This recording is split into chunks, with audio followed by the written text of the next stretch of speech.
میں نے اسے کہا تم سال تبلیغ میں لگاؤ، تو کہنے لگا میرے ڈیرے پر آؤ گے مجھے لینے تو میں لگاؤں گا، چلوں گا تیرے ساتھ 1 سال کے لیے۔ اس کا بیٹا بتا رہا تھا کہ وہ سامنے ڈیرا ہے جہاں میں گیا۔ تو 1900 غالباً 84 یا 85 کی بات ہے، 84 کی میری تشکیل ہوئی ایمن آباد عربوں کے ساتھ۔ تو مجھے پتہ چلا کہ مترا والی وہ سڑک یہاں سے جاتی ہے، تو میں نے ایک گاڑی کرائے پر لی اور وہاں سے میں اس کے ڈیرے پر پہنچا۔ رات کے سردیاں تھی سخت، 9 بج رہے تھے، تو میں نے دروازہ اس کا جا کے کھٹکھٹایا، تو یہ مجھے دیکھتے ہی اس کا رنگ پیلا پڑ گیا۔ میں نے کہا بھئی آج کی رات ہے، آرام سے گھر سو لے، میں نے وعدہ پورا کر دیا ہے، تم نے کہا تھا تم مجھے لینے آؤ گے تو میں چلوں گا، تو میں تمہیں لینے آ گیا ہوں، اب صبح تیاری کرو۔ تو وہ اس کا ایک رنگ آئے ایک رنگ جائے، پریشان، نہ ہاں کرے نہ کرے۔ اس کو توقع ہی نہیں تھی کہ میں یہ مشقت برداشت کروں گا اور اس کے ڈیرے پر پہنچوں گا۔ تو رات ان کی مسجد تھی جس میں نہ دروازہ نہ کھڑکی، ساری رات سردی میں ٹھٹھرتے رہے، اور کبھی نیند آئے کبھی سردی سے آنکھ کھل جائے۔ تو صبح کی نماز میں اس کے بھائی بھی اور رشتہ دار بھی، تو میں نے کہا بھائی میں اس کو لینے کے لیے آیا ہوں سال کے لیے۔ وہ کہنے لگے جی ابھی تو ہمارے پاس پیسے ہی کوئی نہیں ہے، کیسے بھیجیں؟ میں کہا تھوڑے سے دے دو، سفر شروع کر لے گا، بعد میں بھیجتے رہیں گے۔ کہنے لگے وہ بھی کوئی نہیں۔ میں نے کہا میواتی جو عورتیں ہیں نا یہ پیسے جوڑتی ہیں، تو اپنی عورتوں سے پوچھو، انہوں نے ضرور پیسے جوڑے ہوں گے، ان سے 2-3 ہزار لے لو۔ تو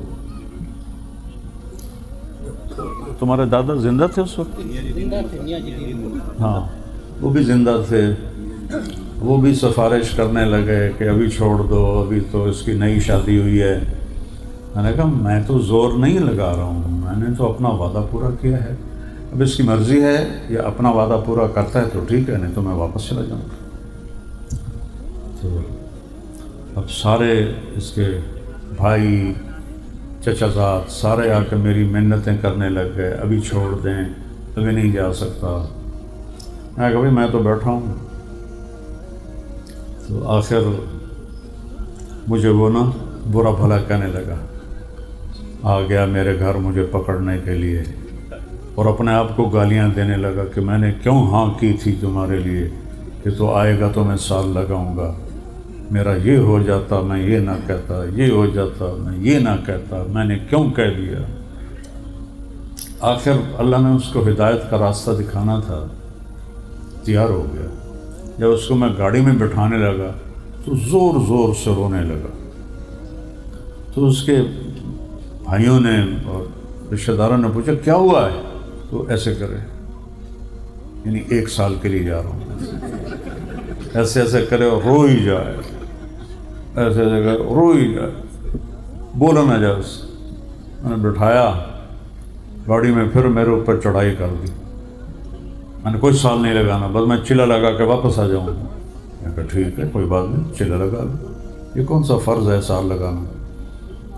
تو اس کو لے کے رائمنڈ گئے، رائمنڈ سے ہم نے تشکیل بہاولپور ہوئی، وہاں بھی ایک میواتیوں کی بستی تھی رڈا، تو وہاں ہم بیٹھے ہوئے تھے، میں بیان کر رہا تھا، ایک بوڑھا میواتی بیٹھا تھا۔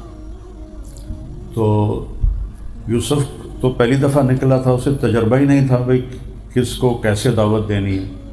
وہ بوڑھا ضعیف آدمی اسے کہتا بابا جی 4 مہینے لکھاؤ۔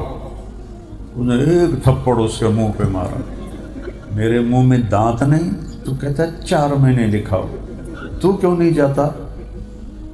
میں کہا بھائی مولوی یوسف تو گیا، پہلی تشکیل میں ہی تھپڑ پڑ گیا۔ خیر وہ عشاء کے بعد پھر میں اس کو لے کے بیٹھا، اللہ نے ہدایت لکھی تھی، اس نے سال لگایا۔ سال کے بعد جو کچھ اللہ نے اس سے کام لیا ہے آپ لوگوں کے سامنے ہے، اس نے کتنی خوبصورت زندگی گزاری۔ یہی زندگی ہے جو